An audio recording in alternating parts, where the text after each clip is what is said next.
Hello, welcome back.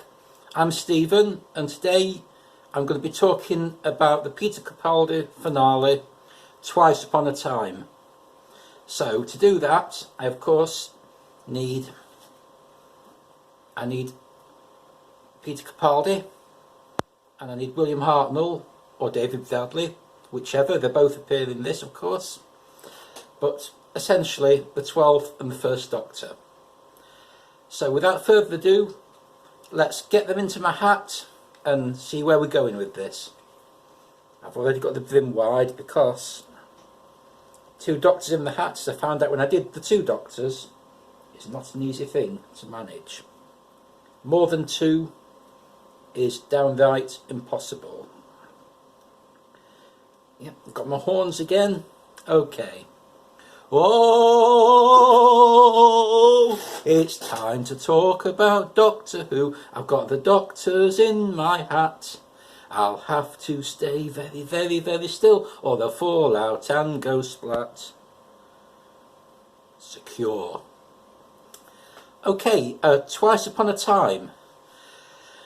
Now, I'm conflicted about this story in some ways, and I'll try and explain why. I'm not quite sure whether I love it or I'm irritated by it, and the truth is either somewhere between the two or a mixture of the two.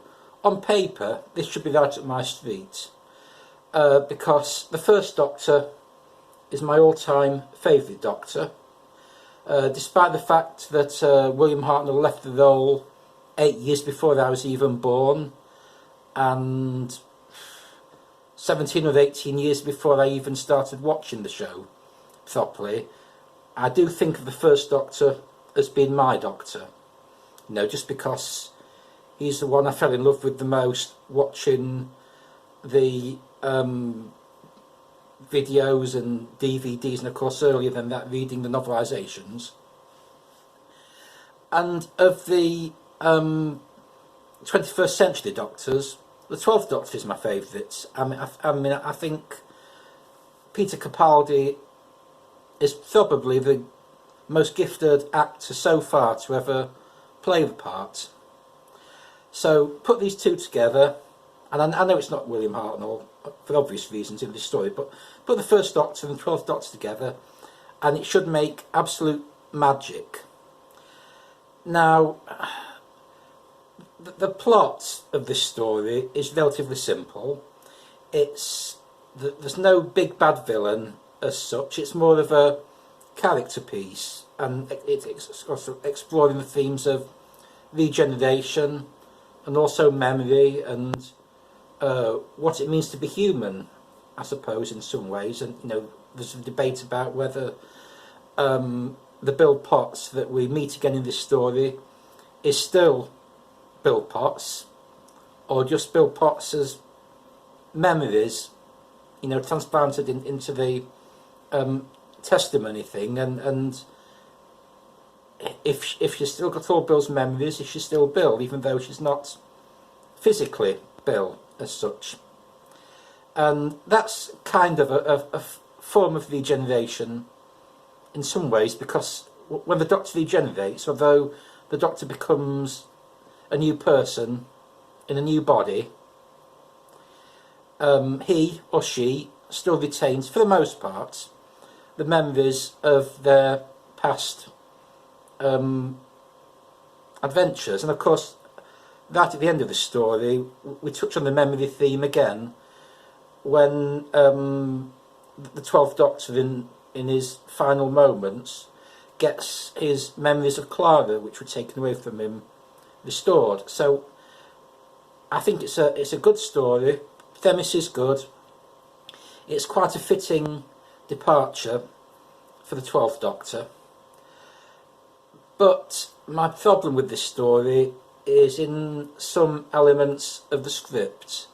Now, as a huge fan of William Hartnell's Doctor, I get both annoyed and maybe a bit overprotective of his Doctor, and when he isn't portrayed correctly, it really annoys me. And I don't know why on earth Stephen Moffat took the decision to give the First Doctor all these stupid sexist lines and tropes and goodness knows what, because anybody who has watched the William Hartnell era will know that the First Doctor absolutely did not go around the universe making sexist remarks or politically incorrect remarks, or that was not part of the First Doctor's character. It never was. I mean, even if you've not seen his stories, just think about it logically.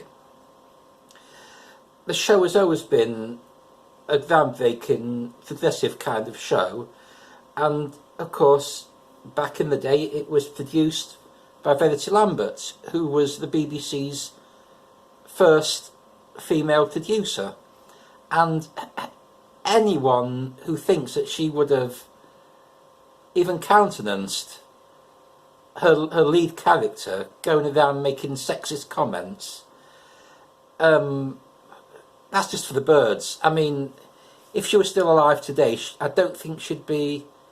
Well, I can't speak for her, obviously, but I can't imagine that if she was still alive today, she'd have been too chuffed about some of the lines that were given to the First Doctor in this story.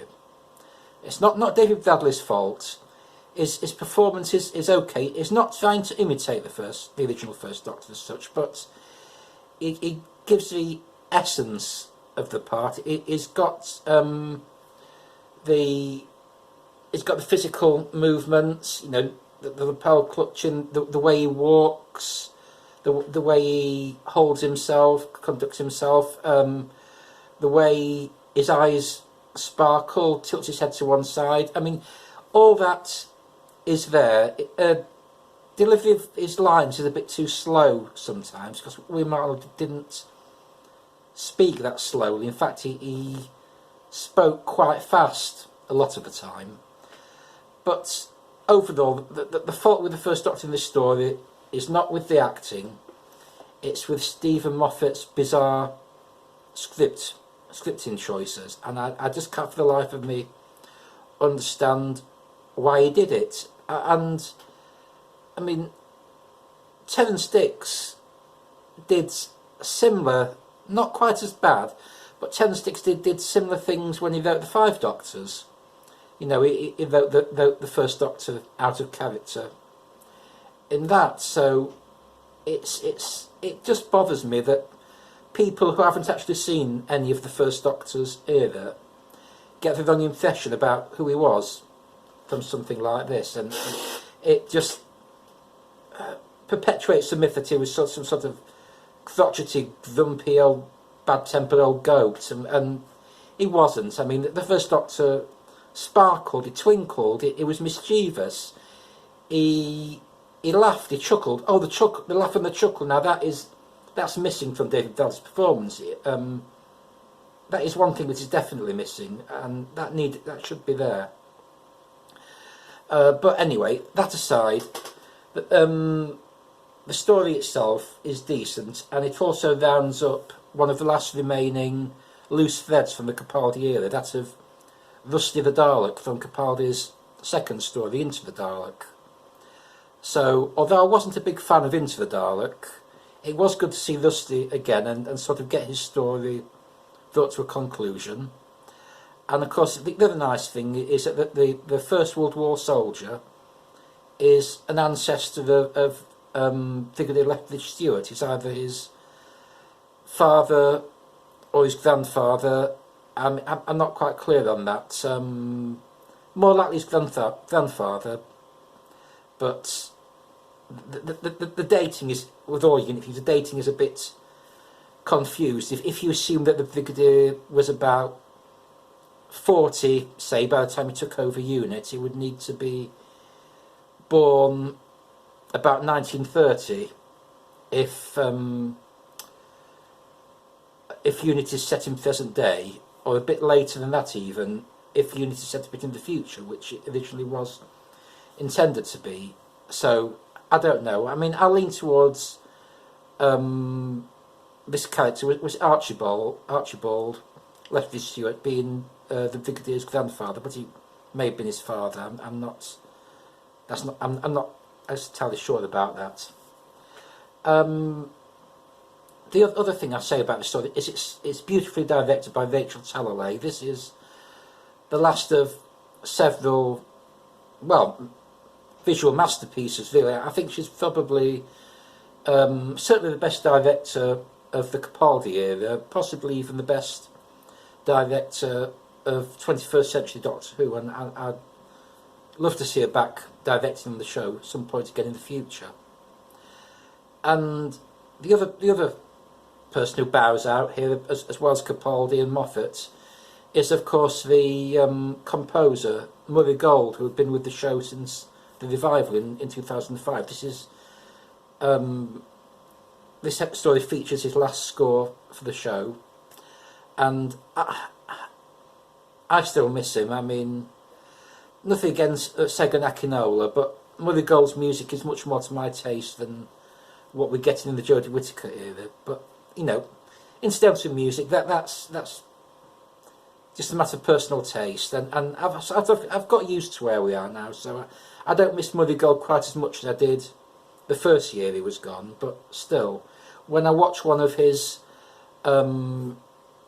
stories that he composed for, it just sort of plays with the emotions, and it was just excellent, I thought.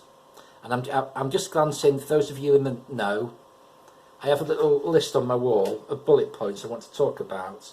So if I dry up, I just glance at them, and I'm just looking at it now and seeing, oh yes, I just wanted to talk about, the other thing I just wanted to talk about was the start of this episode, with that beautiful caption that comes up, 709 episodes earlier. Now, I've not counted back to make sure that's accurate. I'm sure somebody did, and I'm sure 10th Planet Part 4 was indeed 709 episodes earlier.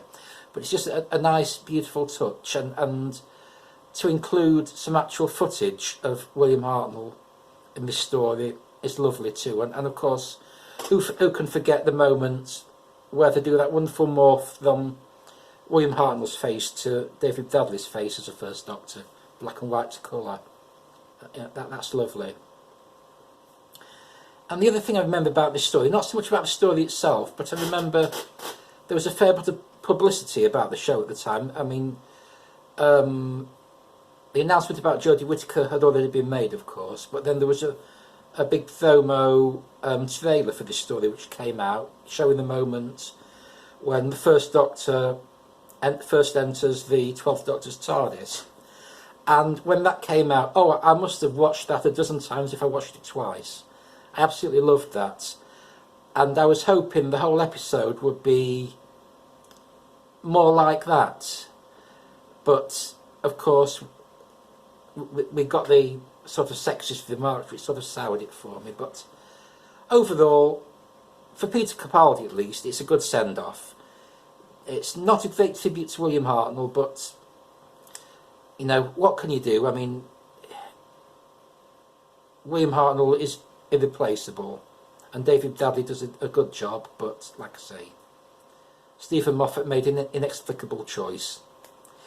So, I think that's all I've got to say about this one, because I've already done to about 14 minutes, and of course we've still got to do the draw for the next episode, which of course I am looking forward to seeing where we go next, and I hope you are too. See. Okay, so here we are again with the random number generator wheel. As you can see, there are currently 279 stories left to choose from. Just a reminder that as yet nothing from the Troughton era has come up, nothing from the Tennant era has come up, and we haven't had anything from the limited amount of Paul McGann eras. But beyond that, every Doctor has appeared at least once, and some considerably more than once, such as Matt Smith, John Pertwee and Colin Baker, who the wheel seems to favour in particular. So what am I hoping for today? Well, it would be nice to break new ground and actually get started on either the Troughton or the Tennant era, because I just want to get to the point where I've at least talked a bit about each doctor, but we'll get what we're given. Let's see what happens.